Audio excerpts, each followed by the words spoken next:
Hai teman-teman, dalam konten kali ini, Mimin ingin melakukan hal yang agak berbeda dengan yang biasa Mimin lakukan.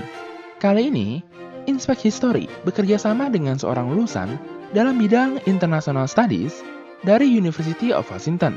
Pemuda ini bernama lengkap Leonard Alden Santoso, yang akrab dipanggil Leon. Mimin dan Leon bukan saudara, teman sekolah, teman kuliah, maupun teman kerja. Leon adalah murni bagian dari komunitas ini, sama seperti kalian. Ia terkejut ketika melihat ada channel sejarah seperti ini yang berbahasa Indonesia. Kisah ini dimulai dari inisiatif Leon yang menghubungi Mimin dan mengutarakan keinginannya untuk berkontribusi bagi perkembangan channel ini, khususnya di bagian riset. Ia bahkan menuliskan, "Untuk urusan biaya saya, Mas tidak perlu khawatir. Saya lebih ingin channel ini populer dan kita dapat membangunnya bersama-sama."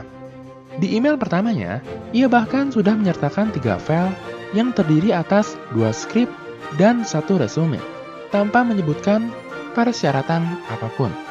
Sekalipun demikian, Mimin sangat ingin agar orang-orang yang mau berkontribusi bagi masyarakat seperti ini bisa dikenal.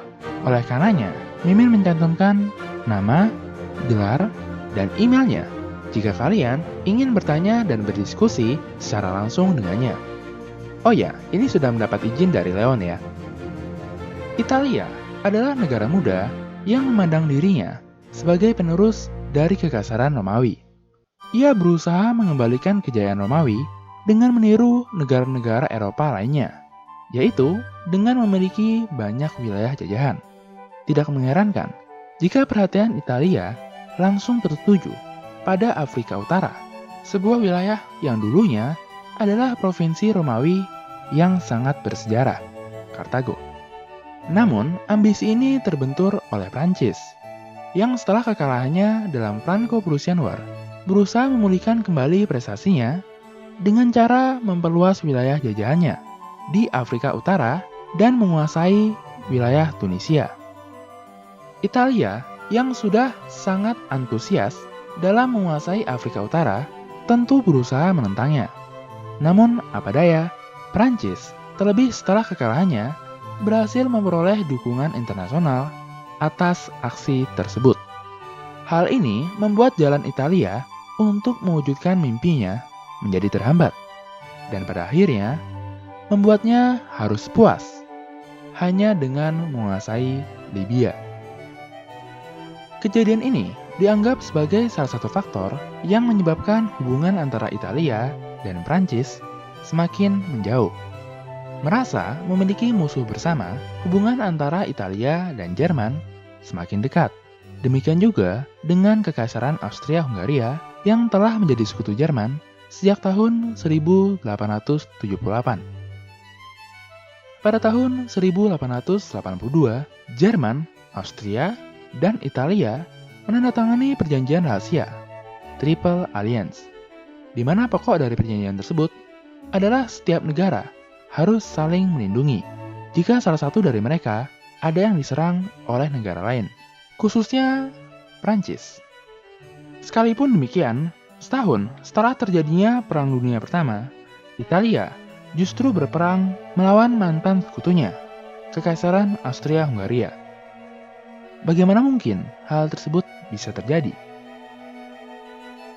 Semenjak runtuhnya Kekaisaran Romawi, Italia terpecah menjadi berbagai negara.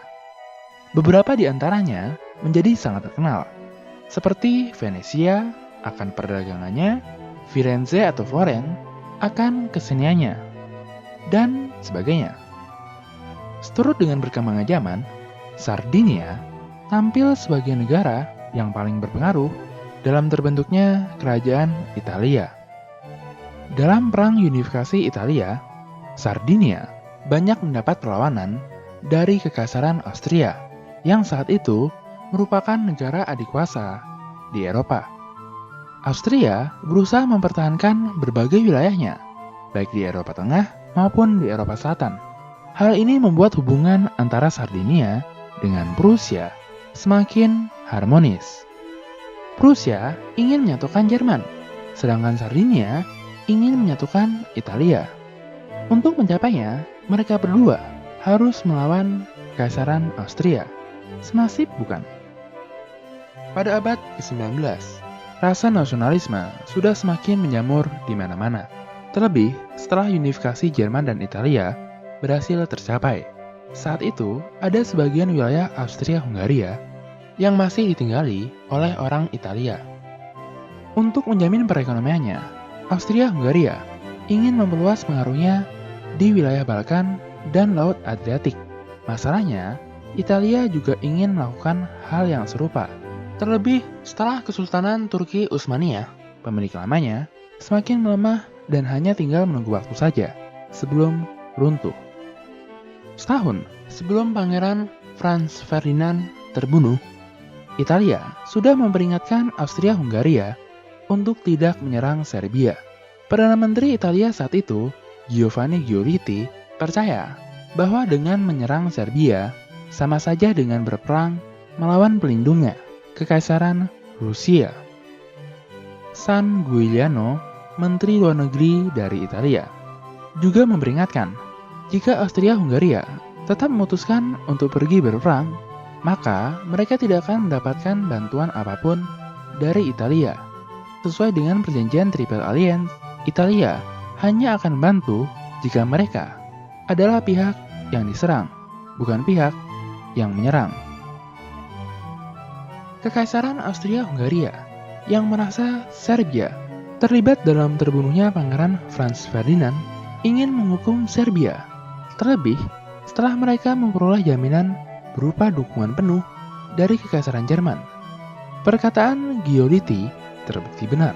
Tsar Rusia, seperti yang sudah diramalkannya, memang ikut membela sekutunya Serbia.